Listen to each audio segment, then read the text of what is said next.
Ang una pong tanong sino ba ang nakikita mong bayani na ang iyong sarili ay gusto mong sundan yung yapak niya? Si Jose Rizal po.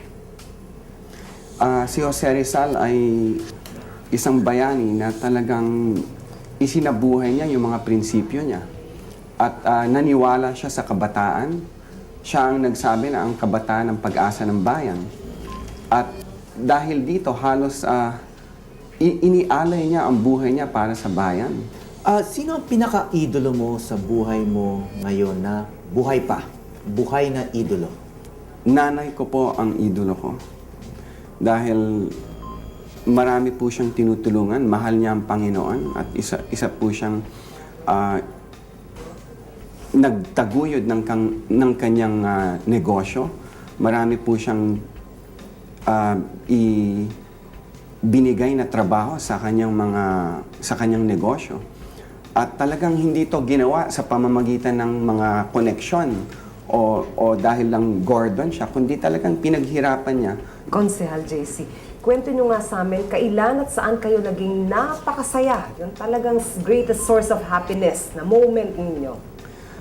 Well, siguro po, nung nakita ko na may itinatakbo na yung partido political na isinusulong natin noong 1995 pa, na naginip na tayo ng isang partido na talagang dinidisiplina ang kanyang miyembro at meron mga batayan, sapat, klaro mga batayan para sundan ng mga miyembro.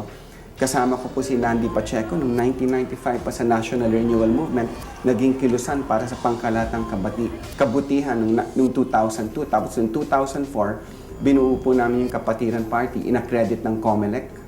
Konsehal, anong katangian meron ka pero ayaw mo?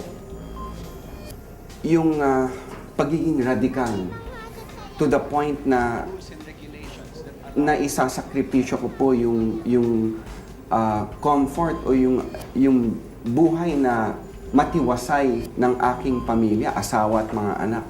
Dahil po sa pagiging radikal, ginagawa ko. Kahit na po lumaban ang pagkapangulo, kahit na mahirap. Dahil po nakikita natin na kailangan natin magsakripisyo.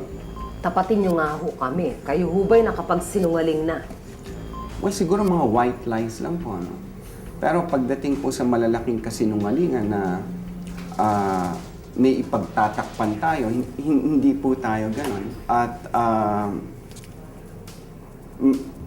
hindi ko po sinasabing dahil sa mabuti ako, ngunit grasya to galing sa aking Panginoon na nahubog po ako para matakot sa Panginoon, no? Mga maliliit na kasinungalingan, baka lumaki din ho yung suma total. Mga maliliit na kasinungalingan po para hindi lang masaktan ng misis o para lang po maliwanagan ng mga anak natin na yung para hindi rin sila masaktan. Yun lang po. Meron ba kayong luho? Luho po, wala ho akong luho. Wala po akong mga magagarang kotse na binili. Wala po akong magarang Ibig sabihin, may nagregalo sa iyo ng kotse na ginagamit mo? Wala po. Sa pamilya, may isang 1985 lumang Benz na nung namatay ang tatay ko, nagamit ko, pero nabenta na rin to. Pero wala ho akong luho. Hindi po ako umiinom. Ano yung sinakyan niyo papunta rito? Partido. Kotse po yan ng partido.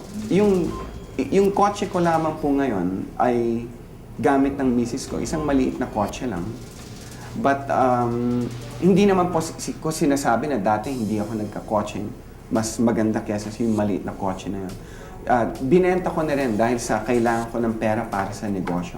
Konsehal JC, sa 40 years na ikaw ngayon ang edad mo, ano na ang pinakamahalagang nagawa mo para sa bayan?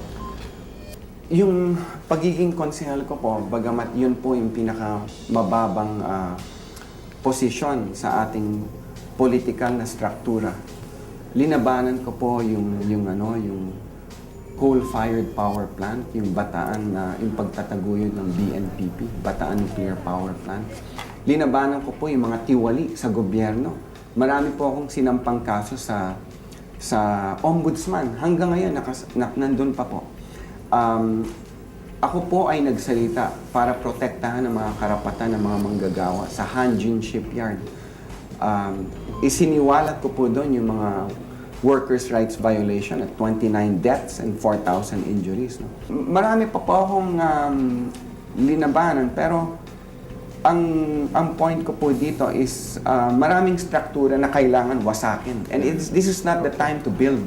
Because maraming ginawa yung mga leader natin na mali. At kailangan wasakin na. Okay.